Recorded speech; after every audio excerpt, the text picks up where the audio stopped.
জায়গা থেকে জুলাই কন্যাদেরকে আস্তে আস্তে সরে যেতে হচ্ছে, তাদেরকে সরিয়ে দেয়া হচ্ছে। কেন তাদেরকে সরিয়ে দেয়া হচ্ছে?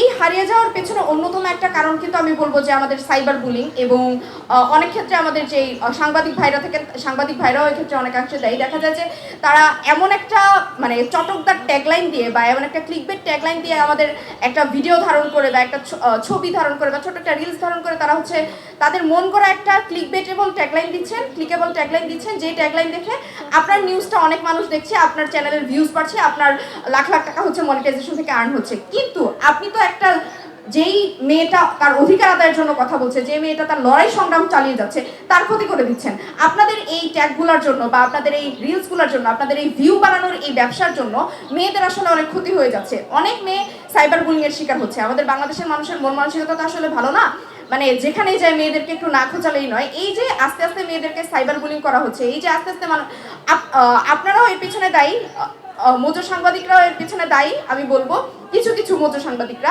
এবং এর পেছনে বাংলাদেশের মানুষের যে মানসিকতা সেই মানসিকতাতেই, এবং রাজনৈতিক দলগুলো এর পেছনে দেয়। দেখা যাচ্ছে যে আমি একটা মানুষ, আমাকে শিবিরের বটবাহিনী যেভাবে অনলাইনে আক্রমণ করছে, আমাকে ছাত্রদলের বটবাহিনী ঠিক একইভাবে আক্রমণ করছে। এগুলো নিয়ে আমরা যখন কথা বলি, আমরা যখন আমাদের সংশ্লিষ্ট যারা ভাই ব্রাদার আছে শিবিরের ছাত্রদলে, তাদের সাথে যখন কথা বলি, দেখা যায় যে মানে এক একটা দলের একজন আরেকজনের উপর দোষ চাপিয়ে দিচ্ছে। এরা বলছে যে আমরা তো আগে শুরু করিনি ট্যাগিং, তারা শুরু করেছে, তাই আমাদের বটবাহিনীকে সক্রিয় হতে হচ্ছে। তো এই যে প্রত্যেকটা রাজনৈতিক দলের অভ্যন্তরীণ কোন্দলে পড়ে আসলে মাঝখান থেকে আমরা মেয়েরাই হারিয়ে যাচ্ছি।